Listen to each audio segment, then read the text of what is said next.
Every view is of my personal opinion. I don't talk politics. All content is recorded, edited, and posted with my iPhone. All engagements are appreciated. Thank you. Hey, you want to make a bit of money? You should do what I did. Get into farming.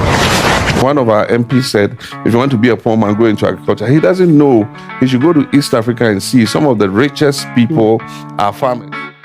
Once you spend all that, which is like say $11,000, you can make between, let's say, $30,000 conservatively to like $35,000 within, let's say, a quarter, right? So at minimum, you have 2 harvests a year for only 5 acres. That's a good. If we were to search the internet right now, I'm sure you'll see many stories about people making a lot of money after returning back to Africa for agriculture.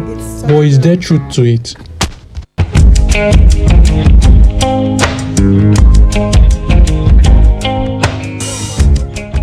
In order to tell this story, I needed to leave Lagos and embark on a journey, one which would see me spend almost 6 hours on the road before finally getting to my destination.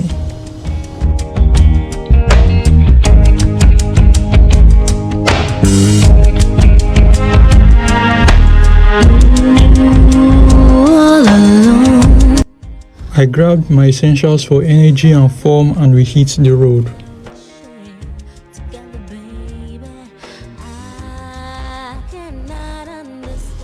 Ondo State, the 500-year-old kingdom founded by a daughter of the Oyo Empire, guards Nigeria's deepest secrets along its storied coast. Here, ancient hills whisper of kings, while untold wealth sleeps beneath a land blessed with cocoa, oil, and the Atlantic's roar. In Ondo State, I met Mr. David, aka B&B Farm, and I asked him a question. Let's start at the peak. When you came back to Nigeria and stood on the land for the first time, what did you believe was your biggest advantage? Well, my biggest advantage is that it's already in my plan to do this, and I make sure I did it, and that actually gave me a merit side to it. Okay, your biggest advantage was that you already had it in mind. Yes. That this is something you always wanted to do. This is my goal. Like I want to have something as big as this. Okay, so is that from when you were outside the country or? Like... Yeah, probably from when I was outside the country. Yes. Okay, so from when you're outside the country, you always had it in mind that you want to establish a farm in Nigeria. Yeah, not just a farm, but like a cassava company. Not just a farm, not just the farm side alone.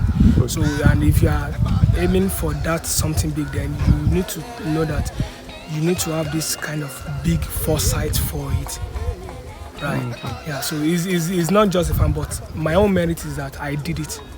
Yeah, just do it. So, and I did it. Okay. Pause. Did you know agric lands are very affordable? An acre of land is about 60% the size of a standard soccer field, or roughly the area of 16 tennis courts arranged together. You can get an acre for as cheap as $400 or 600,000 naira. Click the link in the description below to get yours now. So, like, why did you decide to come back? Like, leave Dubai and come back to Nigeria? Actually, that wasn't the plan, but it came fast, right? So what happened is that there's a visa ban in UAE, and it's a visa ban to all Nigerian passport holder. So and and that kind of visa ban, there's no way you will get a job, and without a visa, there's no way you can get a job because it's a contract job, right? So and I have this farming in mind right before that time. So and when that kind of thing happened, there's a visa ban, then you have to lose your job. And I told myself, you just have to go back home and do what you were supposed to do, what has been in your goal, what has been in your mind to do. So I just have to do it. And I have to come back home with zero knowledge, zero practical before. I've never been in a farm before in my life. Like in my life, I've never even been to bushes like this, like these little bushes in the farm. But it's something I wanted to do, so I just have to do it, right? And I have this knowledge, but I learned through some social media, but it's not enough, it's not enough. Like someone that will tell you this is how you were supposed to do it, and this is going to be your result. And I never studied the market I never surveyed the market very well to forecast what is going to happen tomorrow.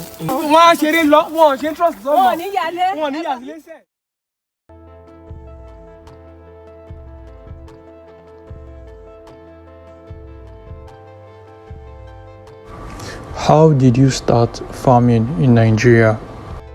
So someone said she want to buy the pepper I was carrying, right? So, and I told the person, I'm not going to sell this pepper, so let me go to my house, drop the pepper there, and let me come and give you pepper that you use for Christmas.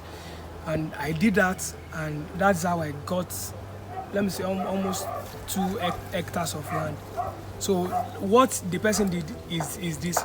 So the person connected me with somebody. I'm not going to mention the person, and I'm not going to give a profile of that person. So the person said, oh, okay, I think I know someone that have a land, the person is not using it right now. So I got this place 2024. The person saw how good I am. No, I'm not good anyway, but the person saw, like, okay, the woman have the grandma have plantains in his land. So anytime the plantain is ripe, I just cut down the plantain and give it to her. So the following year, he gave me another side as well, fenced with gate. And there's also plantain inside of it. There's banana. Anytime I go to the farm, I saw that this is ready to be harvested, I harvest the plantain and the banana, and I go straight to that grandma's house and just give it to the grandma. So that's how she keeps telling me that I prefer what you are doing than doing Yahoo Plus or than doing Yahoo. So she kind of motivates me by giving me free land with a secure area. So and it was like, since the day she gave me land, no one ever called to complain to her that, oh, this person you gave the land to, the land was bushy, the person is misbehaving. Walk us through the first major red flag you ignored. On this journey of farming for about 16 years now, because I followed the person through social media. So the person said cassava is going to fall 2025, and it came to pass. That is one big red flag, but it's not really. Is that a red flag? No, it's not. It's not. But the person just predict and the person won. Yeah, and it happens based on the border that was opened. So there's a lot of food that came in based on the food insecurity in Nigeria. So I can't really blame the person, and I can't actually call this a loss, because I can call it a loss just because of the cost of the production that we use to produce it. Employing the laborers, people that clear the bushes, and people that eat. So that is why I'm calling it a loss, because of the cost of production, not because of the result. So if the result is very bad, maybe, okay, now I did 6,150 hips, right? And if I lost like 4,000 of it, then I can call that a loss. So I can't really call that a loss, but the person predict it well. So that is what I can call a red flag for those that doesn't listen. Can you quantify your loss from mistakes made? I would estimate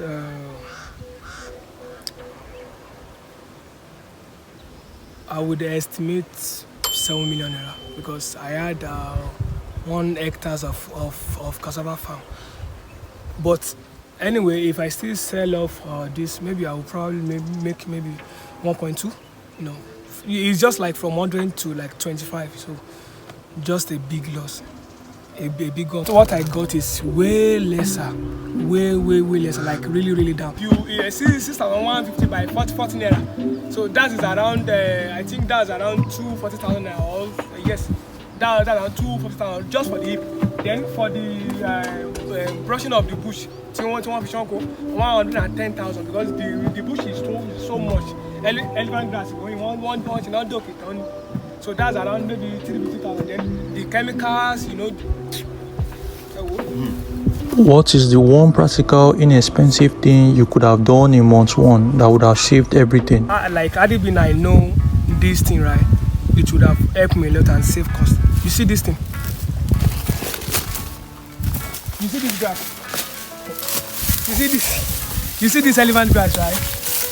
No matter how you brush it over, no matter how you, even though you try to weed manually, this is still going to disturb you and take part of your nutrients. Though I actually use some herbicide anyway, but what happened is that I was using contact herbicide, not systemic herbicide. So had it been I use systemic herbicide, then it's going to work from the top to the bottom of this, and it's going to kill it ASAP without even seeing it again. So I realized that last year anyway. I've already been into this for like 6 months, battling this. So when I realized it, then in my second farm, there's nothing like this in my farm again. So this is one thing I wish I know earlier. Like someone just come to social media, apart from showing the harvested cassava, just show the problem that you will face. You see something like this, right? There are a big problem to your farm. These things, and this is also a profit to some people in farm, because if you rear cow, this is you can actually farm this, make this as your own way of making money. So it's a two different thing, right? The story is about loss. What did you actually gain that's more valuable for your next chapter? You say you harvested what? I think I harvested 8 lines today. Yeah, 8 of this line, and from this fence here, from this fence to the last angle there is around 85 feet. So, and it's 1 meter by 1 meter, as you can see the face now here. So from this place to this place is 1 meter. So that is enough space for cassava to have a breeding space. And as you can see from this place to this place as well. So, and we harvested I think 8 lines. So what is outside is around 3.5 ton. Yes, it's around 3.5 ton. So, and this is how you know that your cassava is ready to be harvested. You see, they will grow as much tall as this, and there will be less leaves on top of it. So this is it.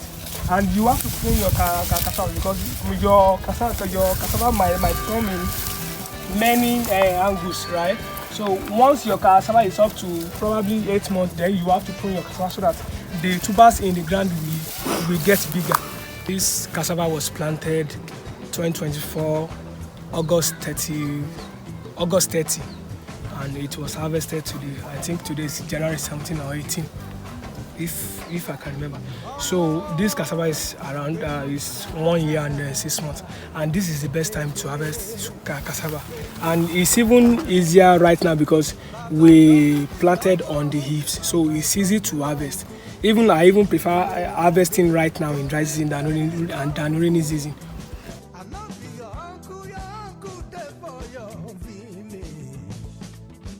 If a diasporan watching this right now has $5 million or $3,400 to start, what is your absolute step 1? Marketing. You just have to market. You just have to know your market. If you have 5 million and you want to invest in agriculture, if you are looking at me right now, I will tell you the step 1 thing you need to step 20 or to step 100, marketing. That's all. That is just the final thing I can say. Even though you want to invest 500,000 naira or 100,000 naira, just market. Just know the right market for what you produce. That's all. From the bike now. Okay. You don't realize. I think my key takeaway from my little journey is that agriculture is profitable when there is will and guidance. Even if we are blessed with great soil in Africa, local knowledge of agriculture can be an extra advantage in all situations. The moral of the story is that give. Okay, even though you have a small scale of farm, make sure how small it is, then you can just take out of it and just give it to people. Because when I start harvesting cassava from this place, the market was down. I still give out of it. I never look at the money. So that is who I am. I give to people. So if I see that someone is in need of something and I'm in a good position to give that person, then I will do it. So that is what I know, and that is what got me this blessing. You just have to move on. You just have to move on. Just have to move on. It's man. Yeah, of course. But move on. Come on.